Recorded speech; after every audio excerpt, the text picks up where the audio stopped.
You said in your book that you cried when Villa secured the UEFA Cup place when Chelsea won the Super Cup. Was that just sheer emotion from the past few months and how it all accumulated up? Or? Yeah, I think it was.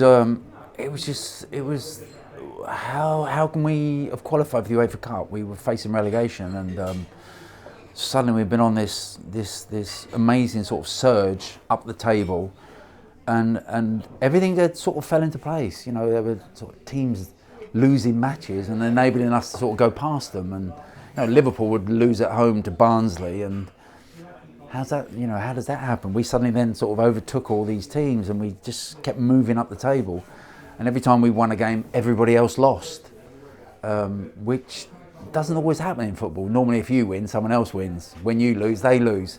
But everyone was losing, and we were suddenly going up and up and up, and we got up to 7th.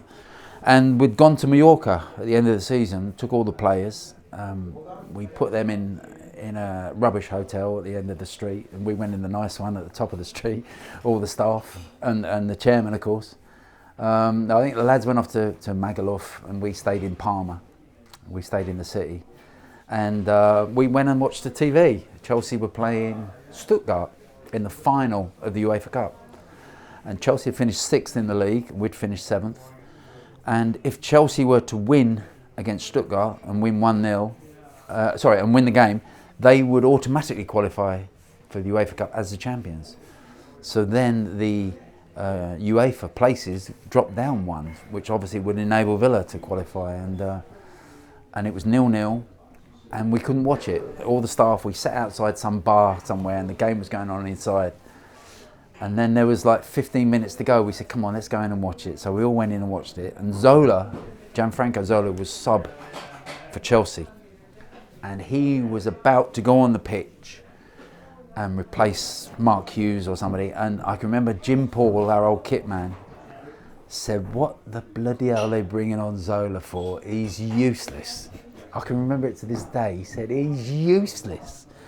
Zola goes on, literally with his first touch, scores. Puts them 1-0 up. They win 1-0 through the Zola goal, which meant, of course, that we'd qualified for UEFA Cup. And it kind of didn't sink in, the enormity of what just happened.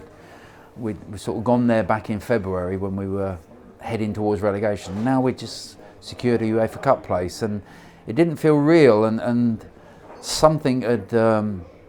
My life had obviously changed, not just a little bit. It was dramatic, hugely dramatic, and it was like a life-changing experience. Those few months had changed my life, and to this day, it changed it forever. And I think just trying to take it all in many respects. And I had to clear off. I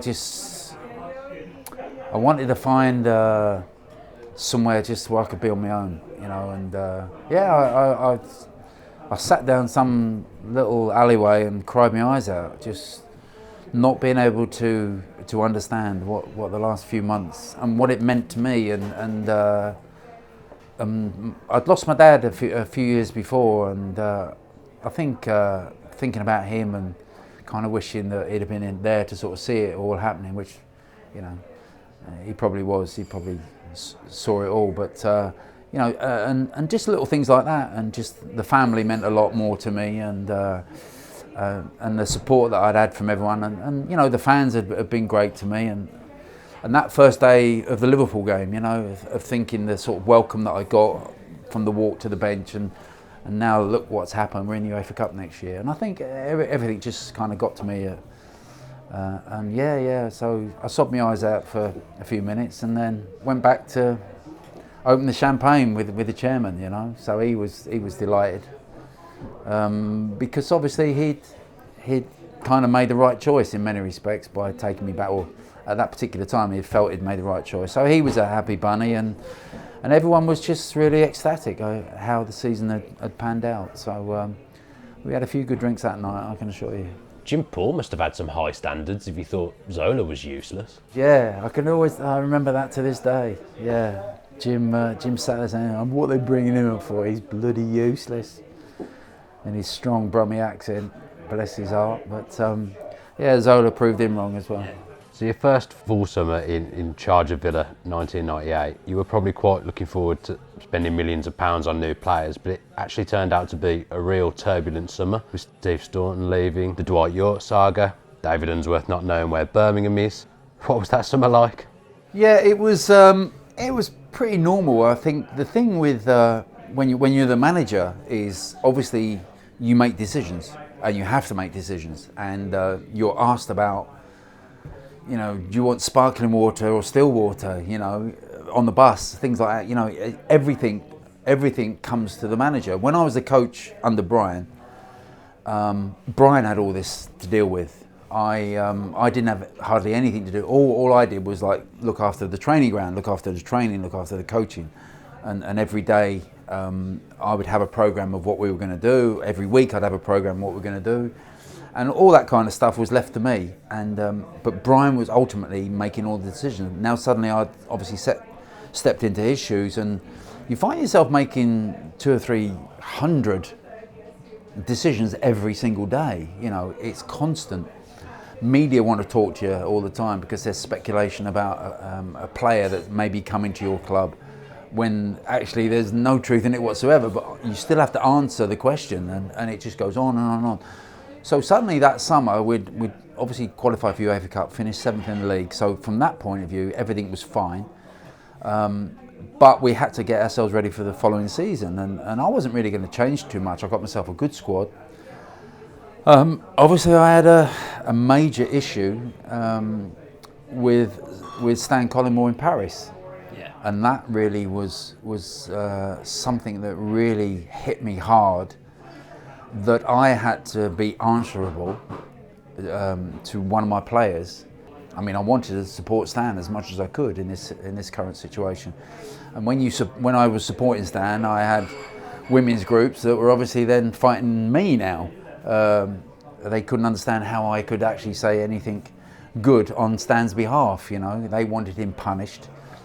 So I dealt with that, and during that trip to Mallorca, at the end of the season, Steve Staunton had come and sat with me, and I really thought he was going to say, I want to sign a new deal, because he'd played in the remaining games since I came in, the 11 matches, and he played exceptionally well, and we'd gone from relegation fodder to getting into Europe, and I really thought that I'd turned things around off the field for Stan, and I thought now he was coming to tell me that he was going to sign. But he sat down, and I can remember his opening line to me was, "I've got you some bad news," and obviously I knew straight away that he wasn't going to sign, and that he was going to Liverpool. So I was really distraught about that, because Stan was outstanding during that latter part of that season. And such a brilliant player. I'd obviously worked with him a lot under Brian, and obviously with myself. And I was really disappointed that he decided to go to Liverpool. Then we had the David Unsworth situation, trying to put together a team for the following season. That with David was just, you know, a bit tongue-in-cheek from my perspective. When he actually told me, he didn't realise how far Birmingham was from Liverpool. I was shocked. Because evidently it took him 2 hours to get home that particular day, and he was going to drive in every day, and he was going to commute almost every day. And we had little Alan Wright, Michael Oakes, Dean Saunders and Paul McGrath had done it during their time at the club. They'd all commuted from Manchester. But I think David really thought that it would be a little bit easier for him, travelling wise, to get to work every day and to get back home to Liverpool every night. So fortunately that all came good. He was an exceptional player actually, Dave, and I was sorry that, you know, I didn't get any games out of him, you know, because I think he would have he would have been a good player for us. Wholehearted, just my type of player, you know, real wholehearted guy, gave everything. And obviously we saw him a few times after that playing for Everton. We turned Everton over actually a few times, so when Davey was in the team. So we got our own back a little bit. Revenge. Yeah. You'd only got one big signing when you started, Alan Thompson. Yeah. But were you worried about having to put faith in young prospects like Gareth Barry, Lee Hendry? Hendry wasn't was a no-brainer, I thought, in many respects. I'd obviously seen his progress whilst I'd been there. I can remember him in the academy team as a baby, as a sort of 16, 17-year-old. Him and Darren Byfield, big mates together. I've seen them come through. Lee always had potential that he was going to be a good footballer. And obviously under Brian, he'd sort of broken into the team and got close to the team, was a regular substitute, was very much part of the first team squad. And it was a no-brainer really for him. I couldn't ignore him anymore. He was a superb athlete, and the great thing about him was, he could run, he could put himself about. You saw him on the pitch. And people talk to me today about the similarities between him and Grealish. Jack's got a huge amount of potential, but there are times when I've watched Jack play when you don't notice him on the pitch. Hendry, you noticed him. If you put him in the team to do a job, I remember going to Sheffield Wednesday once and telling him there was a boy called Jonk, I think he was, a Dutch boy, used to play as a holding midfield player for Sheffield Wednesday. Everything went through him, and I can remember putting Hendry on him to stop him from getting the ball. And if you stop Jonk from playing, you stop Sheffield Wednesday from playing. And Hendry just did a great job on him. For 90 minutes, he never left his side. And that's what you could do with Lee, because he had the energy, he had the ability to get around the pitch. He was a fantastic athlete as well as a good footballer. And then there was the other side of him. He could play, he could create, he could be a creative midfield player. He could score goals. He was naughty as well. He could be nasty. There was a nasty side of him. He'd always get in a bit of a ruck on a match day. You knew you were playing against him, and he was one of those that you could always rely on. That you'd notice him in a match. As I said about Jack, sometimes with Jack, I find that you don't see him for 20 minutes or so. You never had that with Hendry. And that's what Hendry had about himself. He was a great footballer, and in the end, I couldn't ignore him. And I always felt that I played players that not only worked Monday to Friday, but on a Saturday you knew exactly what you were going to get out of them. You knew for a fact that Hendry would be 7 or 8 or even 9 out of 10 every Saturday. He would never drop below 7. He would always make a contribution during the game. We just couldn't ignore him. And Gareth was slightly different. A bit more laid back. Obviously, never said a word. Sometimes you wouldn't even know he was in the room or in the dressing room. Quiet lad, but did his stuff. Great footballer. Just got on with his work every day. And again, he was one that we just couldn't ignore. We put him in the side, and we put a lot of faith in those two. They were big mates off the field as well. Yeah. The only problem was when they went out at night, Gareth used to go home at 12 o'clock, and Lee Hendry went home at 5 a.m. That was the only difference. But that's why Gareth's probably played 600 games in the Premiership, whatever it is. But no, they were big mates on and off the field, and they complemented each other on the field. They were just great. And I said I couldn't leave them out. I had to put them in because of the ability that they brought to the team. We lost Dwight York that summer. So you had a bit of money to spend, and you ended up bringing in the likes of Paul Merson. Yeah. Were you trying to change the culture of the club and make Aston Villa a bigger draw for players? I had a problem with this. It bothered me immensely that Aston Villa didn't roll off the tongue of the football experts. And every time they mentioned, who's going to win the league this year, everyone's, oh well, it's out of Man United or Liverpool or Arsenal or Chelsea. And those 4 teams just got mentioned all the time. Yeah. And we never got a mention. And if ever anybody brought us up, they kind of dismissed us immediately. And it used to really bug me that we never got talked about more. Match of the day would be on last, even though we won 3-0. We should be on first. And we kind of weren't sexy, I think we lacked a bit of sex appeal, and I wanted people to be talking about us in the same breath as Manchester United, as Chelsea, as Liverpool and Arsenal. But at that particular time they didn't, and it used to really irritate me. And I knew that by bringing in somebody like Merson, that did capture the imagination of a lot of people. But ultimately, you've got you don't just bring in somebody to try and woo a few fans and make us slightly sexier. I wanted to bring in somebody that I knew could influence everybody within the football club, and that I was bringing in a proper footballer. And just literally on his first day, he brought in Merson, and he could pick out a pass. He could see things that other people couldn't. He could slide a ball inside two defenders and put somebody away, and he could score himself. Never used his left foot, but he had this magic wand of a right, the outside of the right foot, and literally from day one he came in. I think that was his first game, Wimbledon. We were top of the league, and that kept us top. And I think he scored the winner against Derby a week or two later.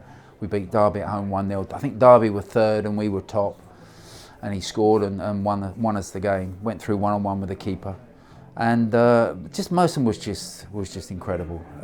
He lifted everybody within the football club. When you've got players like that in your team, it gives everybody a boost. You sat in the dressing room with Paul Merson. I mean, even me, it weren't so long ago, I was sat in the dressing room at Wickham with the ex-postman, John Williams. I don't know if you remember him. He was big, quick. He used to play for Coventry. He was a postman, I think, before he came into football. Now, one minute I'm sat with Johnny Williams, and next thing I'm sat with Paul Merson, So to me, I was a bit starry-eyed myself working with these quality players. But Merson, he just brought something else to the table, and he was truly outstanding. And again, for the money that we paid for him, I think Van Nistelrooy cost about 19 million at the time. Man U paid 19 million for him, and we paid 6.8, I think, for Paul. And he came in, and he had a few problems off the field, but he used to leave him at the gate. He'd come in and work hard every day, and as I said before, more often than not, he'd be our best player on a Saturday. So he was a real pleasure to play with, and now I felt that we were starting to get a better quality of player, very similar to when Ron Atkinson was there. Ron brought in big name players and got them to play for the Villa, and I felt that that's what we needed to do. I always remember Mark Bosnich saying to me, because when Mark left, Mark went off to Man U as well. He followed Yorkie out the door. And Mark wanted to sit in the dressing room that was loaded with star names, with star players, and he felt there was no reason why we shouldn't be signing some of the bigger names in the world. Instead of them going to Real Madrid and Man U, or Chelsea, they should be coming to Aston Villa, and that's what I wanted. And I thought I'd made a good start with Paul. Obviously, two players who were really heavily linked with him at the time was Juninho Shearer at one point, and then Juninho as well at some point. Were there ever any goers there, or were they just purely speculation? Well, Juninho actually was sat in our office. He actually chartered himself a plane. I went and picked him up from Birmingham Airport. I literally went on the runway and picked him up. He got out the back of this little four-seater, probably a four-seater. He got out this little four-seater plane that he chartered himself to fly over, and I took him down to Villa Park, met the chairman, sat and talked with the chairman, and Madrid owed him a few quid, and he was going to sign for us if Madrid gave him the money. They owed him quite a substantial amount of money, which he was trying to get back off them, and if they'd have given him the money, he'd have come. But they wouldn't, and during the course of that particular conversation that afternoon, Madrid actually sort of said to us, well, if you pay the money, we will allow him to come to Aston Villa. So we were going to have to pay him a substantial amount of money that Madrid owed him, which of course, we refused to do on the day. But he was there, he sat with us, and he was very excited about coming to our club. I think he would have been a particularly good signing for us at that particular time, but it didn't happen. He flew back, and that was it. It kind of was finished that particular day, because it was a huge amount. I mean, not only did we have to pay a transfer fee, but we also had to pay almost like the transfer fee again to settle up with him financially. But really, it was Madrid's problem, not ours. So that didn't happen. And Shearer, it was nowhere near as close as the Juninho thing, but there was at one particular stage we thought that things were not going very well for him at Newcastle, and there was a chance of us getting him. Freddie Shepherd was the owner, I think, at the time, and through various people that I knew, we kind of got through to Freddie and sort of showed some interest in bringing him. I would have loved to have had him at Villa Park, but as things turned out, things changed at Newcastle. Sir Bobby Robson came in as manager, and immediately Alan was back in favour, and that's how it stayed. And he obviously went on and finished his career there. We obviously had an unreal start to that season. We beat the record for unbeaten start as Aston Villa manager. How did that feel to go on that run? Did you feel almost invincible? Because obviously the back end of the season was unbelievable, and then the start of the next season was going really well as well. And we hadn't, I mean, I hadn't really changed that much. I think I'd literally just gone back to how we were when myself and Brian were together. Myself, Brian and Evo as a threesome. We just literally went back to doing the same things. Nothing really changed, nothing dramatic. The training was relatively similar. I brought in Steve Harrison, of course, as my coach, who was brilliant. Who would, in turn, he'd end up being a big miss when I lost him to Middlesbrough. But Steve was brilliant on the training ground. Had a fantastic rapport with players. His coaching was very good. And but we didn't really, change that much. I'd learnt so much under Brian, and it worked, that I didn't feel I really need to change too much. I kept the same system, 3 at the back. Ahead of your time, the wing back. 2 wing backs, yeah. But it worked great for us. We knew exactly how it worked, and that we started that season incredibly well. And I think I can remember going down to Southampton, and that was our 12th game that year, and we'd won 7 and drawn 4, and we went down to Southampton. I think we won 4-1. I think Dion scored a hat-trick that day. Merson scored a goal that day, which was breathtaking. Was one of my favourite goals of all time. Gareth Barry started it. I think he brought a ball down in his own box. He hit a ball out to Stan Collymore on the right. Stan ran with it 20, 30 yards, played a perfect ball. Merson played it first time in the back of the net. 2 passes, and we scored from one end of the pitch to the other at Southampton. And we won there 4-1, and we were just incredible. Everything was just falling into place, and it was really the players. We weren't doing a lot off the field. The players really were just taking over. That we'd got a group of boys that just kind of complemented one another. I mean, obviously most of them were Brian's that Brian had signed, and for some reason we just got back a bit of fun into the game, and we were just enjoying our football. As I said, they all complemented each other so well that I didn't really have to work that hard with them.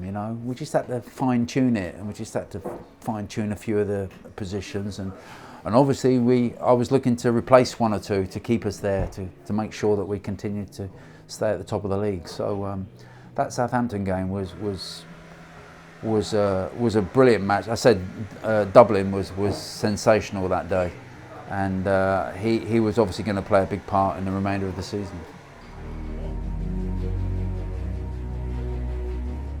Ultimately, the manager takes responsibility for it, but I looked at myself at the end of that season and thought maybe I could have done things better, and there was a few alarm bells ringing.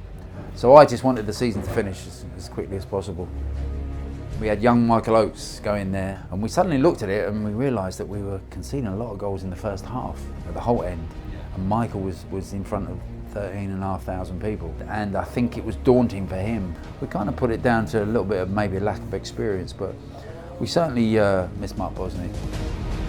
You ended up being a bit naughty and getting a touchline ban, so you had to go to the stands. Is it true that the players made you stay there?